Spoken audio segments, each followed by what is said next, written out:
Hey, what's up, everybody? Welcome into Tom Curran's Patriots Talk podcast. Phil Perry is alongside. We're going to get eyeballs deep on the Patriots-Chargers matchup. It's 2 versus 7. It's 8:15 Sunday night football. The Patriots, if they win, will play yet another game at Foxborough next week. Here's the matchups that we'll talk about to ensure the Patriots are playing a game next week. We're going to have Kevin Cole on the back end of this. He's going to talk about, he's our guy from Unexpected Points. I've been using him all year. He'll talk about the matchup between Maye and Stafford for MVP, why the Patriots have jumped so much in his rankings through the year, so they finished the year at 2 overall. And he's great. The numbers are fascinating when you get into them. But, Phil, want to hear some numbers? A few weeks ago, I did the Patriots on third down and what they had done, and Drake Maye had done throwing the football. At that point, he was 75% completion rate. Here's the Patriots and Drake Maye on 3rd and 10 plus at the end of the year. He was 28 for 43. That's a 65% completion rate for 449 yards. Throw in 4th and 1 to 3 when he threw it, 10 for 10 for 95. So the Patriots in 3rd and 10 plus conversions were 15 for 37. That's 41%. Now, Phil, I start with that to jump into the conversation that we need to have about Drake Maye and the Patriots offense against the Chargers defense, because I would contend it's the best defense that they have seen since they played the Cleveland Browns. Won that game 32-13, but there were 6 sacks suffered by Drake Maye, but he also went, I think, 18 for 24 in that game. How do you see this matchup developing? What advantage do the Patriots have? What's the big concern? I think the advantage for the Patriots is going to be with their run game, believe it or not, Tom. What if I told you that the Patriots' chances of making it to the divisional round rest not on the right shoulder of Drake Maye, and instead rest in the arms of Ramondre Stevenson and Travion Henderson? I didn't think that was going to happen. The reason I say that is because this Chargers defense is excellent, and they are, in particular, very good at defending the explosive pass play, which the Patriots have lived off of, quite frankly, for the vast majority of this year. They're 8th in the NFL in terms of explosive pass rate allowed. And it's because they use a lot of defensive backs deep, and they show a lot of too high safety coverages, Tom. Quarters, I've been seeing. A lot of quarters coverage, that's right. So even, quote-unquote 4 deep maybe at times. Now, quarters coverage is a little complicated. Guys it can end up and stuff, yeah. Guys can come up and down, but it also ends up looking like man coverage a lot of times because of the responsibilities for the defensive backs there. Be that as it may, the way they like to play is with lighter boxes. So they will almost dare you to run the football if it means they can protect against the deep play down the field. They led the league this year in terms of rushing attempts that they saw when they used light boxes. That means 6 defenders or fewer. So they're good at defending the run with a light box. They're pretty good at defending the run. Some of the advanced numbers actually would suggest they're very good at defending the run with a light box. But the Patriots have been excellent at attacking light boxes with run game themselves. And so they're averaging over 6 yards per carry against light boxes, and especially in the last month, they're killing those types of looks. They're averaging over 8 yards per carry, Tom. How much is that bumped up by the explosives, and you can't hold it against them when Travion Henderson has 2 carries for 111 yards and Ramondre Stevenson has a 73-yarder, but they're making hay even if you take out some of those explosives to an extent? That I can't tell you because I'm not going back to look at Travion Henderson's runs from a few weeks ago, but it's a fair point. I mean, they've been at times feast or famine in the run game, the Patriots have.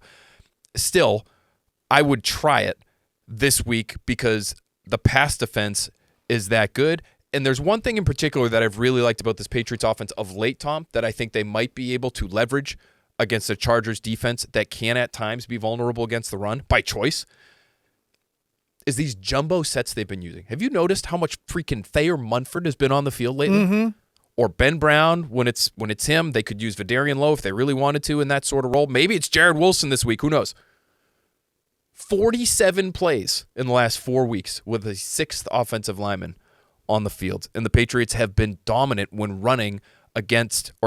when they've been running with those types of looks in their offensive huddle. The Chargers have struggled against those looks at times. They're 22nd in EPA allowed when they're going against a 6th offensive lineman. So I like getting big, getting heavy, relying on that run game, and do the old late in the season ground and pound old school kind of thing, because I think that might be the better way to make hay than throwing the football against these Chargers. All right, Patriots have what many people think should be the MVP of the National Football League, and he's not the MVP because he's been handing off. He's been throwing. He's been explosive. I gave you the numbers a moment ago. Here's Drake Maye on what he has seen from the Los Angeles Chargers defense. I think one of the Chargers, one of the things that they do best is have eyes on the quarterback. They force a lot of 3-and-outs. I think they're one of the top 5 defenses in forcing 3-and-outs. They keep people in front of you. They don't have a lot of X plays on them. They try to limit big plays, and I think that's one of the biggest things I see from them on tape. And they're good on the edge. They're physical, and I think from an attacking standpoint,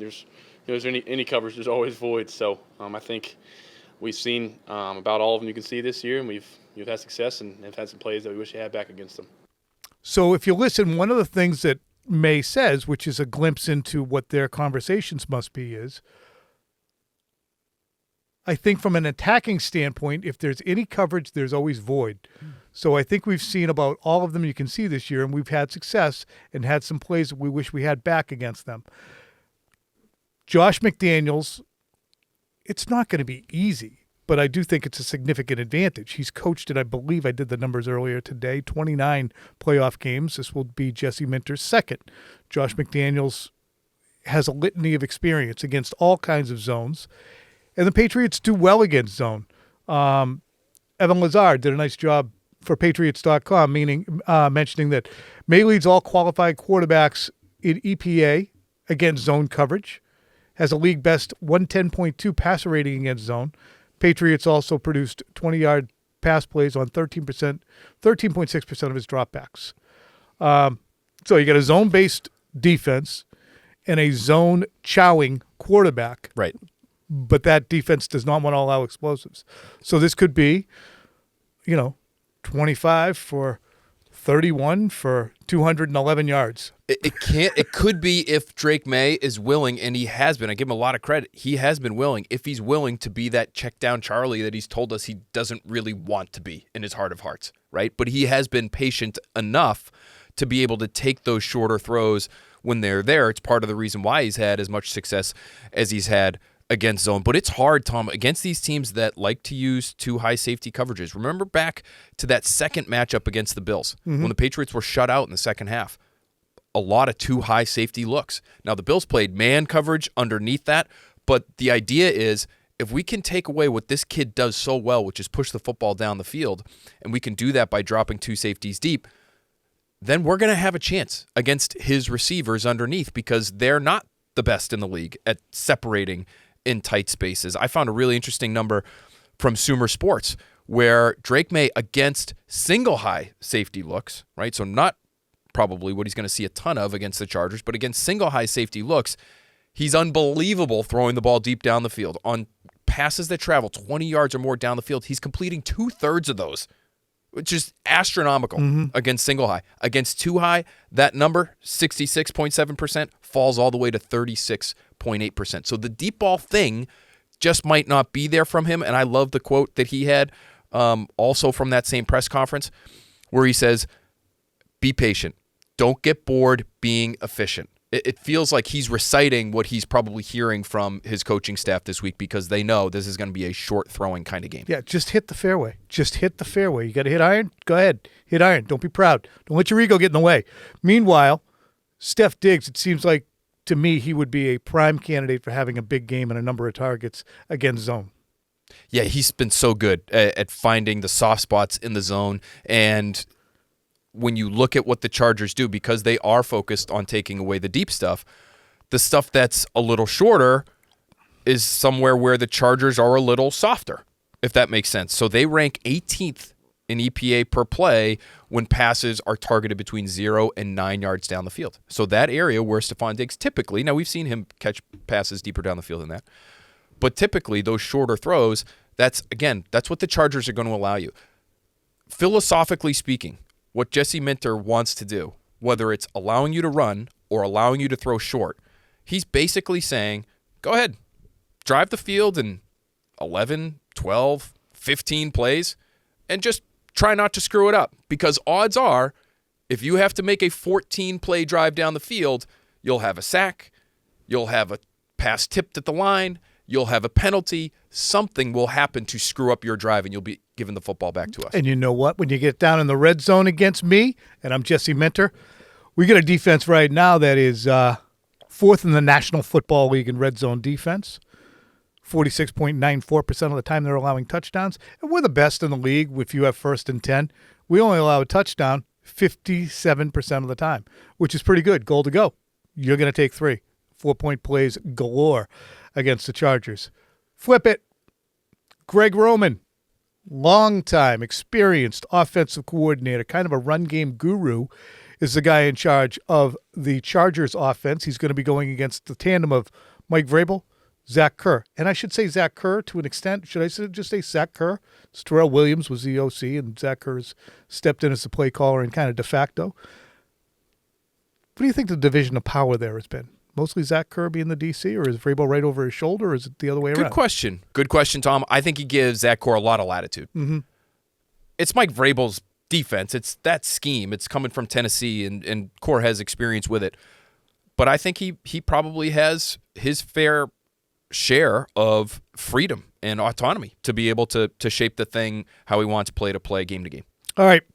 So I asked Mike Vrabel about Greg Roman and the things that he has done. Obviously, he was at Baltimore for those folks who follow the NFL closely for a long time as the OC when Lamar Jackson rose to prominence as a dual-threat quarterback. Does not have the same level of dual-threat quarterback in Justin Herbert, but that's only because Lamar's on a different planet. Herbert's been unbelievably productive on the ground. Here's Vrabel on Greg Roman. They're going to be physical, and they're going to marry the play-action pass, and off the run actions. They're going to look at things that have given you trouble in the past. They've got their core concepts, mixed personnel, use big people. All right, so they want to run the ball, but here's the situation. The Chargers' offensive line, last in pass block win rate, 31st in run block win rate, and their struggles in the trenches have really sunk them overall as an offense in terms of EPA. But the Patriots are not really anyone's idea of, the Great Wall of China up front. You can make some hay against the Patriots' run defense as well. The key player to me, I think, is Bobby Spillane. The return of Bobby Spillane and the second game back from Milton Williams. And why do you say that about Spillane in particular?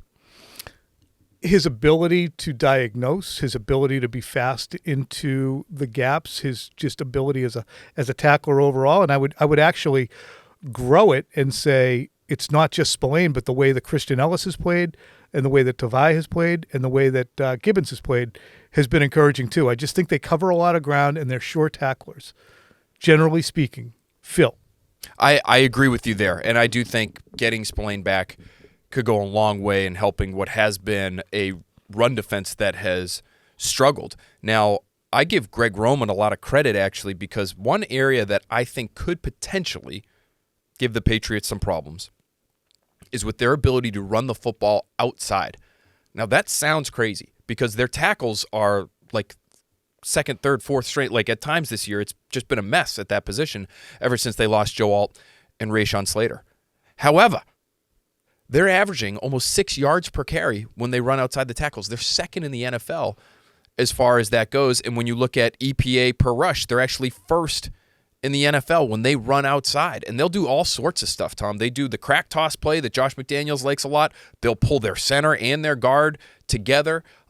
Justin Herbert obviously has a lot to do with, his scrambling has a lot to do with the success they've had outside the tackles. But they have a lot of designed runs that get their backs, whether it's Amarian Hampton or Kamani Vidal, out into space, and one-on-one against the defensive back, they make a move, and all of a sudden they're off for a 25-yard gain or more. So they have been really, really good in that regard. And the Patriots, maybe it's, Tom, because the Baltimore game is still fresh in my mind, and I felt like they attacked the Patriots on the edges over and over and over again in the run game. That, to me, would be one area. If you feel like, Herbert's not going to be able to sustain drives because that offensive line is a disaster and they're just not going to be able to piece it together on the road, cold weather, Patriots defense that's been pretty good at limiting points. I look at that aspect of the Chargers run game and I say, all it might take is a couple of those types of plays and that could change the game. When you look at the Chargers offense, I think it's interesting because we spend a lot of time on Justin Herbert. We spend a lot of time on Marion Hampton, but they still have three receivers who I would consider any team would be happy to have, including the Patriots. Keenan Allen, technician. Their leading receiver, Lab McConkey. We've seen his work, leading yards per catch guy. And then Quentin Johnson, outside big dude. Aronde Gadsden is a rookie. He's a tight end for them. So you got those four different players, along with a strong-armed, extremely mobile quarterback who has had much more yards per carry than Drake Maye this year. Are you of a mind that they should be threatened by this group of receivers? I think, where are my stats? Season stats. Season stats on these cats. We got Keenan Allen, 81 catches, 777, and then McConkey, 66 for 789. And then Quentin Johnson, as I said, their downfield guy, 51, 735. That's going to be 14.4 a catch, and he had 8 touchdowns. So they're not walking in with nobody to play against. They got players. they got some guys now. They got some guys now. I agree with you. And listen, I like for the most part how the Patriots match up with this group. Remember, when Lab McConkey went off last year here in Foxborough, Marcus Jones didn't play in that game. Now, Jonathan Jones did, and I've always thought of Jonathan Jones as a pretty damn good slot corner. But Marcus Jones, as you very astutely pointed out early in the year, one of the best slot corners in the league. You told me that. And I chuckled. I know, but I kind of said it. It popped out, and I didn't mean it. I don't think you're all that far off. He's had a really good year. Is he one of the 2 or 3 best? Maybe not, but I don't think you got to go all that far down the list to get to Marcus Jones. So I like the matchup there, if that's what it is. Jones, McConkey. I like the matchup if it's, for instance, Christian Gonzalez versus Quentin Johnston. Quentin Johnston is a big, long, go up and get it, rebound type of receiver down the field. And I think Christian Gonzalez does a great job on those types of guys for the most part. Carlton Davis versus Keenan Allen at this stage of Allen's career, I really like that matchup too. Me too. So I'm not going to say that Justin Herbert isn't going to have a day because the Patriots match up well there. He's been great outside the pocket and extending plays, runner and thrower, Tom. So he leads the NFL in touchdown passes outside the pocket this year. So you have to keep him contained. If you give him extra time, you give those receivers extra time, they can really hurt you. I just think the Patriots, if they decide to go man, especially on third down, I think the one-on-one matchups they have there actually suit them pretty well. Couple last notes. The Chargers are not good in the red zone offensively, nor in goal-to-go situations. A little bit worse, significantly worse, actually, in red zone. Patriots have not been a good red zone defense. Patriots also are not great at the beginning of games. We all know that. We've seen it all year long. I wouldn't be surprised if that continues, that you have an early drive by the Chargers that motors down the field and puts points on the board. And as I've seen in many playoff games when Josh McDaniels is involved, there is a lot of data collection that goes on early before they pop out on offense.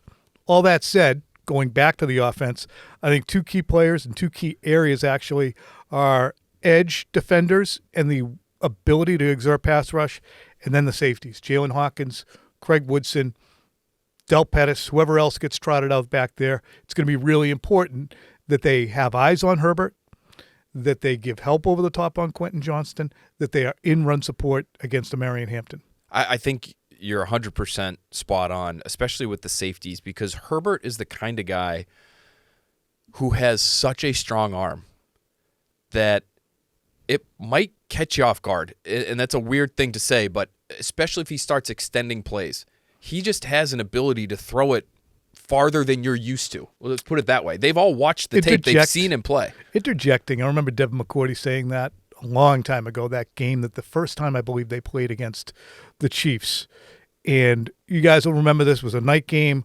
Mahomes was flushed to the sideline, and he got near the sideline, and he threw it, and McCourty said, "My God, I did not have any expectation he could throw it that far, that fast." And he they did the same thing with Tyreek Hill later. He goes, I can't believe that Tyreek Hill ran that fast. That little goal line touchdown, remember? He crossed all the way across the end zone. He probably ran about 30 yards in 2.5 seconds. And it's not like they're not watching film on these guys. They know what their traits are. They get all the scouting reports. So they know Justin Herbert has a strong arm. I just think when you're in the moment and your body is reacting to what it's accustomed to seeing, they haven't seen a guy this year outside of Josh Allen who has that kind of arm strength. So maybe the Allen experience will help them in that regard, but that's just something to keep in mind. And I'm with you on the edge defenders too, because again, defending those edge runs will matter. That's been one of their most efficient ways of moving the football this year. And just keeping Herbert in the pocket. He's such a great athlete. He's so good outside the pocket. You have to do this thing where you both keep him contained and also pressure him. Sometimes you force mobile quarterbacks, guys like Kyler Murray, Tom, just to play from the pocket. And even if you don't get a ton of pressure on them, if they can't escape, it takes away a great strength of theirs. Yeah, he has to throw out of the trash can. But Herbert's so big and tall and accurate and smart, like you could even blitz him if you want and say, we'll try to contain him that way. We'll take away runs that way by sending extra bodies at the problem. He's one of the best in football. He's top 10 in just about every category against the blitz. So I don't think that's what you want to do. I think you just have to depend on your four guys up front, Milton Williams, Christian Barmore, Harold Landry, Kayvon Chason, and say, you guys got to go win. You got to keep him in the pocket. That's number one. But then you have to beat your guy too and just bother him a little bit to help create negative plays defensively. The Patriots will have to stay patient. Defensively, I think there were times this year, and I think there were times last year when, and I the first time around before we had to edit it, I said DeMarcus Cousins. It was DeMarcus Covington, who was defensive coordinator. DeMarcus Covington would oftentimes say, you know what, let's send everybody. And then you're like, it was 3rd and 8. Why'd you have to send everybody? Just play. I think that's part of it, too, this week. You just hold your water a little bit. You can get impatient with the calls at times. You can also, as a player on the field, I think get a little impatient with your responsibilities. And there's one play I'm thinking of. It was a rollout from Josh Allen in their second meeting at Gillette Stadium. Rolls to the right. It looked like they had a game on. It looked like maybe it was Christian Barmore who didn't fill a lane. There was supposed to be a stunt where he ends up going from the inside to the outside. He just kind of went straight up the field. And there was a huge space for Allen to run into. He had all kinds of time and found, I think it was Dalton Knox, in the back of the end zone for a touchdown. Dawson Knox. Sorry. Dalton Kincaid. Dawson Knox. It's getting late in the year. What am I talking about? Anyway, that's the kind of thing you can't have happen against Justin Herbert. All right. Last thing before I get to Phil's numbers, game numbers, prediction. You can smack Herbert up. Smack him up. 74 pressures, hits, 74 pressures. 183 times the man was pressured. That's a pressure percentage of 29.8. Highest of his career in hits, pressures, pressure percentage, and scrambles. He's had 48 of them this year, by far his highest. That all thanks to Pro Football Reference. How's it play out, Phil? I have the Patriots winning this one. I think they have a quarterback who is good enough against zone, who's smart enough to take what's given to him. They have a running game that, to me now, is firing and is efficient. And they have an offensive coordinator who I think is going to empty the bucket. I think we're going to see some creativity from Josh McDaniels, some things that maybe we haven't seen yet this year. I do think it's going to be close, though. I think it's going to be closer than maybe some people are expecting. I have the Patriots winning this one 24-23. For me, Patriots fall behind early. They are trailing at halftime, and then they kick in the afterburners in the second half and figure out a way to limit the limited Omarion Hampton, who comes in with an ankle injury. And that finger of Justin Herbert's, the broken thumb that he's been dealing with, that's a problem too. So Patriots win 30-20 going away. There's going to be another game in Foxborough next week. You can stay tuned right now for my guy Kevin Cole from Unexpected Points. He's going to have some great data.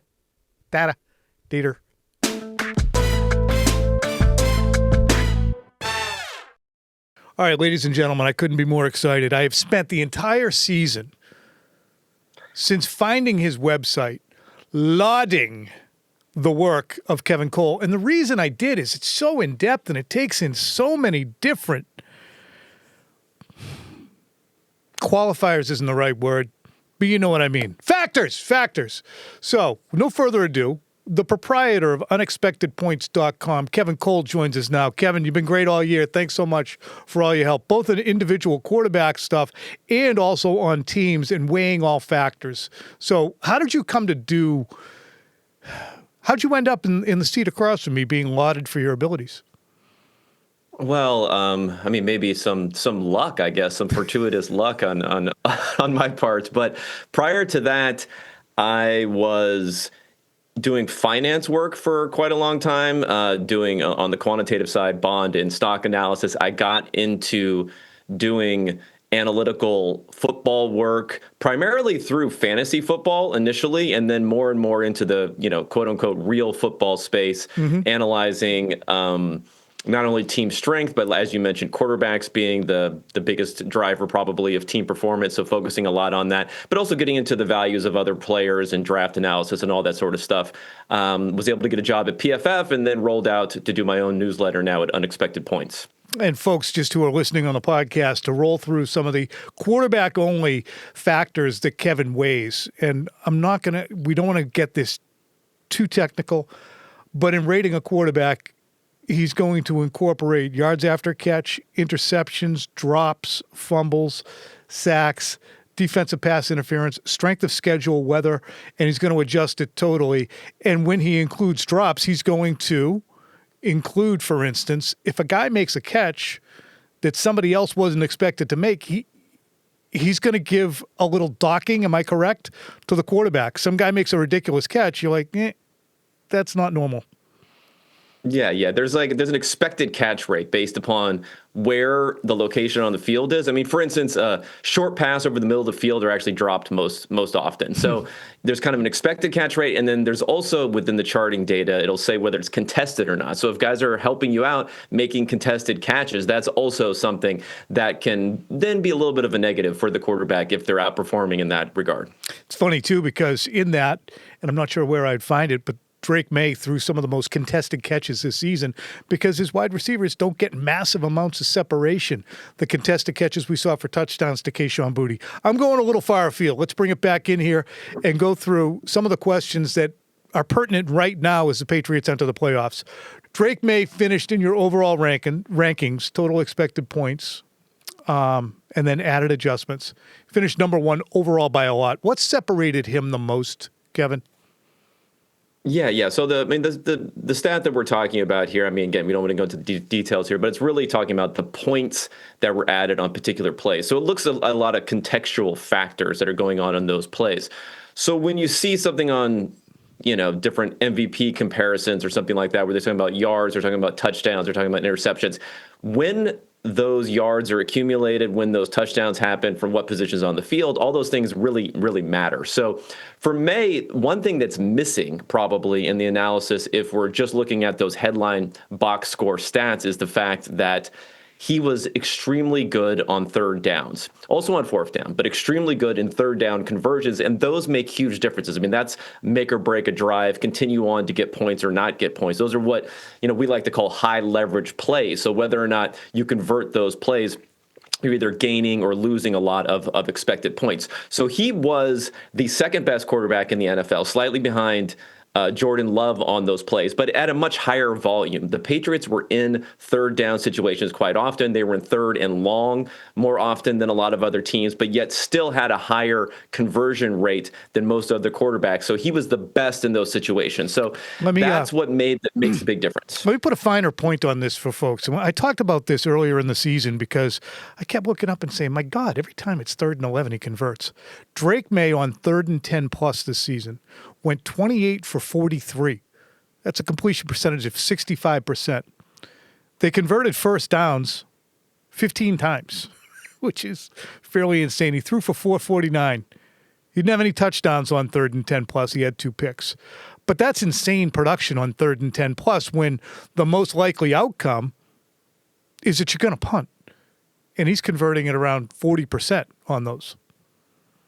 Yeah, and that's the type of play. Now, again, it's in a small sample, so we'll have to figure out as his career goes on how predictive this sort of stuff is. But that's really what separates the great quarterbacks from some of the more average or good to elite type of quarterbacks is how they play on third down. Because in those situations, we're talking about NFL teams pass the ball well past 80% of the time, even when we get out to something like 3rd and 3. So everyone knows what's coming. The quarterback has to make things happen. The pass rushers can, dial back and really go for it on those sorts of plays. So those are the difference making plays that what Maye is doing. And one other thing that I'll mention for him versus Matthew Stafford in particular, since he's the other MVP candidate of the hour, but very valuable running the ball. That's also something that happens on third down quite a bit, is those scrambles where you pick up first downs are highly valuable. So he added about 60 points if you're looking versus expectation on scrambles and design runs this year, whereas some of the other quarterbacks like Stafford didn't really have that. In your adjusted rankings, you ding Maye for his lack of drops, picks, his fumble luck, which is great that you take that into account. And you ding him massively for strength of schedule, which is certainly deserved. But with all those buts, he still wound up with a massive lead over everybody. I mean, it's kind of an outlier season. It's a really good MVP season. I mean, the last couple of years haven't quite been at that level. This matches up to what we have seen in the past. And again, if you want to just go straight to the box score, and this is something that probably gets undervalued somewhat, just pure yards per attempt, I mean, Maye is way out in front of everyone else in that sort of regard. So it's not just getting the ball into the end zone. Is about being able to matriculate the ball down the field. So he's done a fantastic job. But he's one of these new quarterbacks, these new school quarterbacks who can throw the ball extremely well, throw the ball under pressure, throw the ball on third down, and then add the value with his legs. So it was a fantastic season. Not to impugn the other voters or anybody who makes the case for Matt Stafford, but his case for MVP feels a little bit lazy. Even when you go beyond stats and strength of schedule, in talking pure value, you have a guy who went 12-5 with a really good team with 2 high-end receivers and an experienced coach who's part of a program, and they had a worse record in common games. And he also had a really bad Week 17 in a game that they lost that mattered. He was 5th in your adjusted. I don't have a question here. I'm just making an observation. He doesn't really have a great candidacy. I mean, it's not close. I hate to say it. Yeah. Go ahead. You say it. You're doing your thingy. Well, I mean, I tend to agree with you. So I have all these factors in there. And I think it's important to try, at least, to quantify these factors. I mean, you'll hear the argument and they'll say, well, if you only have a certain number of wins against teams that also have a certain amount of wins, then you can't be MVP. Well, obviously that's not a real argument because, if Drake Maye had 60 touchdown passes, 6,000 yards, and they went 17-0, people would not be saying that. So what they're really trying to say is in a close race, then these can be the defining factors to vote for the guy that I kind of want to win. So sure. Yeah, that's why it's important to quantify exactly how close it is. And I know that people have issues with advanced stats as to how much they tell you about the exact quarterback. But I also think the real value is this is telling you very accurately, if you say, okay, look at the dropbacks for these quarterbacks, look at the plays where they were the runner. They were the designed run if it wasn't on a scramble, if it was an actual running play, and they were the runner. How much value did their teams gain? That number is very accurate, And I think that's something that a lot of people don't necessarily agree on. So yeah, Maye is way above. We're talking about, in excess of 50 points more that were gained on the plays that he played on. And then you get into those contextual factors. And I don't think there's anything that can overwhelm that big of a gap between the two. As a voter for 20 years, and I finally said, you know what, I'm all set with this. I don't know enough about the All-Pros to be giving out awards for the second best safety in the NFC. So I recused myself this year. But I do know as a voter, sometimes you have a tendency to reverse engineer who you, at first blush, you think is deserving of something. So there's going to be people who look at Stafford's the MVP. May's played a crap schedule. And then they will reverse engineer and use the stats to make that case. Not to impugn, however, we move on. It took a long, long time for the Patriots to scale your power rankings. They were stuck at 10 for a long time, and they ended at, you're still working on, I bet, your final power rankings? Yeah, it's going to be the top 3. Okay. They were at 2. They got all the way up to 2 behind the Rams. Explain briefly why that is, the way that the previous year and the expectations are attached, and why you think the Patriots should be recognized as the second best season that they had. Not the second best team. They had the second best season. How's that? Yeah. I think when you're looking at projecting anything, you have, the evidence that's coming in, and then you have what in statistics you call your prior. So it's kind of what you're assuming is going to happen going into it. So, I don't think anyone would say after 1 week of the NFL season, you look at whichever team had the best point differential and won, and then that's the best team in the NFL, right? So we all kind of understand it when we're talking about one game. But even as you go into 2, 3, 4, 5 games, you might not know as much about these teams as you think you do. And it's a good anchor, a baseline to go off of to say we had these expectations going into the year, because quite often teams end up reverting back to what those expectations are before the end of the year. But then the amount that you're weighing your preseason expectation goes down over time. So that's what was happening with the Patriots. It was an expectation that probably going to be closer to around the 20th, 22nd best team in the NFL going into the season, but they had a huge wild card, and that is the play of Drake Maye, the second-year jump that can happen with quarterbacks. So my preseason expectation was for them to be low, but then also with a larger range of outcomes versus some other teams. So that's why it took a while. And I know their strength of schedule also wasn't the strongest, but beating bad teams by a lot matters, right? That's what good teams do. We see it in college, obviously, a lot more than we see it here. There's a reason why a top team in the SEC will be favored by dozens of points versus another team only 10 points. It's not equal. It's not equivalent. So really putting those fantastic performances, even against some weaker competition, helped boost them up by the end of the year. Yeah, they finish 170 with point differential, second only, I believe, to Seattle. The Rams were pretty good, too, in point differential. But I would imagine when Kevin puts this out on unexpectedpoints.com, you can subscribe to him on his Substack too. I'd love to see more people do that, because it just makes you really gives you more artillery for the sport that you guys love. All right, let's get to this matchup against the Chargers. How do the Patriots match up? I know you don't get into necessarily all the X's and O's and Derwin James on Hunter Henry, but how do they match up statistically from what they have shown this season?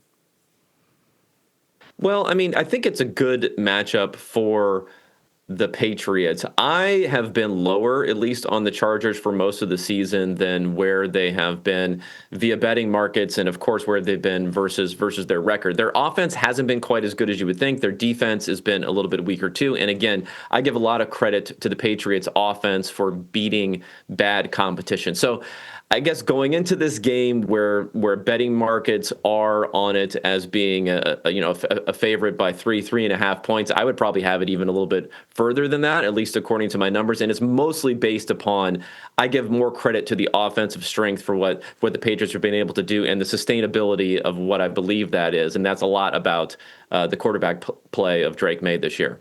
In the final analysis, Kevin, when you did the quarterbacks, total expected points, the thing that May finished on top, and Herbert was 16th. Now, again, Jackson Dart finished 14th in this. There's a lot of different things to weigh.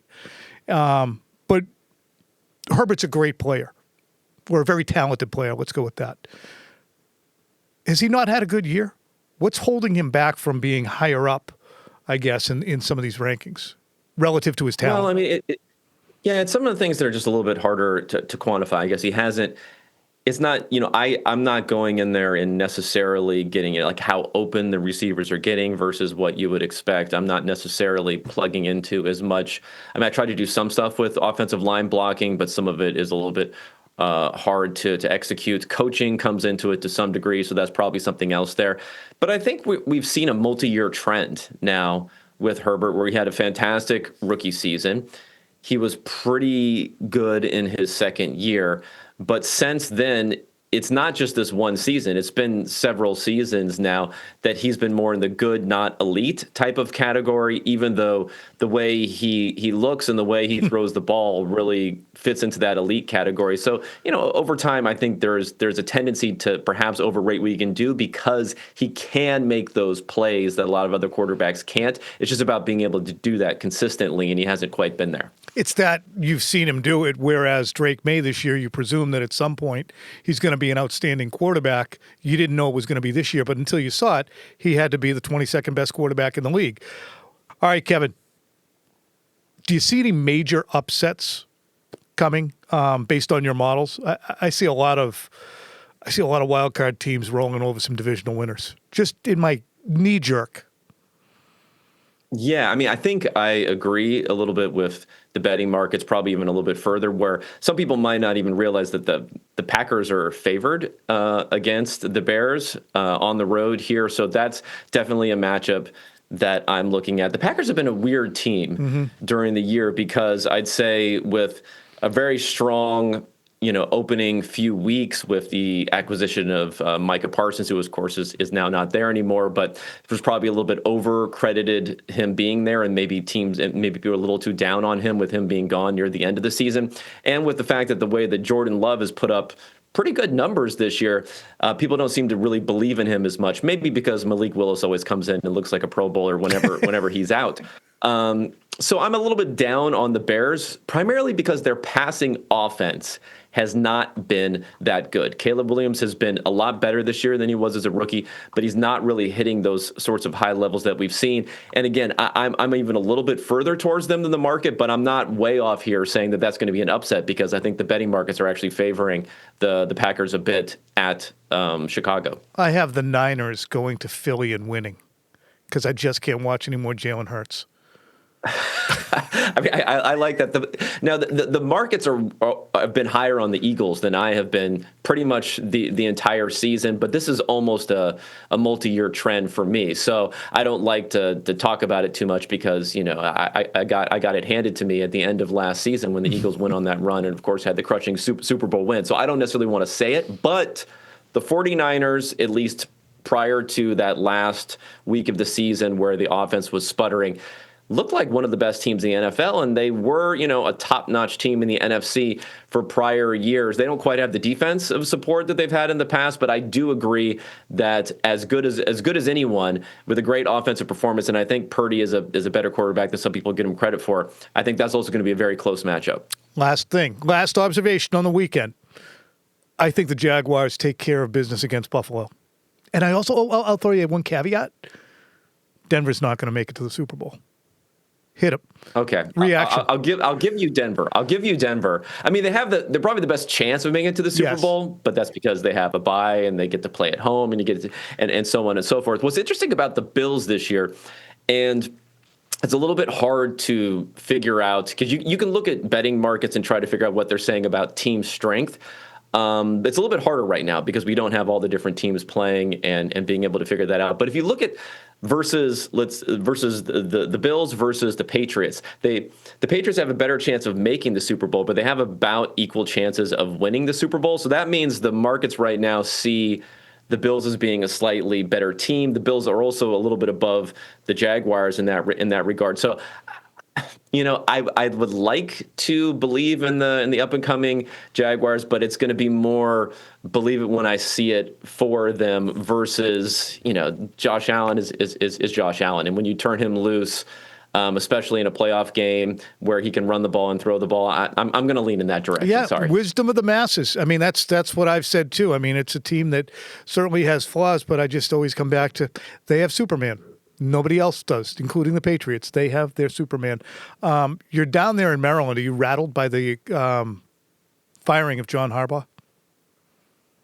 I mean, it's a little bit expected. There was talk of it last year, which I thought was a bit crazy. So, these runs have to come to an end after a while. And if there is an issue between quarterback and coach, I'm a players matter, quarterbacks matter probably more than anyone. So I get moving off of them. At the same point in time, I wrote an article when Sean Payton was coming in and he was going to be the coach of the Broncos, saying that he was definitely worth a first-round pick to bring him along board. And I said that also for Jim Harbaugh, that Harbaugh, well, there wasn't a trade for him, but he was a highly valuable coach. So it's really hard to figure out which coaches are going to be good before they come into their role. The one thing you can point to is prior success as a head coach. That's the one thing that actually has a strong correlation. Being a great coordinator, being a great, special teams coach, it's really hard to figure out if those guys are going to do well. So I think Harbaugh should immediately be the top of everyone's